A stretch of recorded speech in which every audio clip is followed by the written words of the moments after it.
যমুনা কি বলা শুনে বৃন্দাবনে, বৃন্দাবনে নয়, হৃদয় মাঝেও যমুনা আছে। হৃদি যমুনা, গভীরেও যান হৃদি যমুনা। হ্যাঁ, এই যে যমুনা, এই যমুনাটা যখন চঞ্চল হয়ে যায়, অর্থাৎ মনটা যখন চঞ্চল হয়ে যায়, এই চঞ্চল মনে গোবিন্দের ধ্যান হয়। মনটা যখন শান্ত থাকে তখন চোখ বুঝলেই দেখা যায় গোবিন্দ।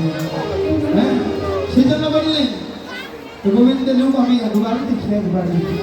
তো সেদিনে যমুনার জলে গোবিন্দের রূপ দর্শন করে আমি কি করেছিলাম জানিস? আমি জলে ঢেউ দিতে বিন্দু উঠে আচম্বি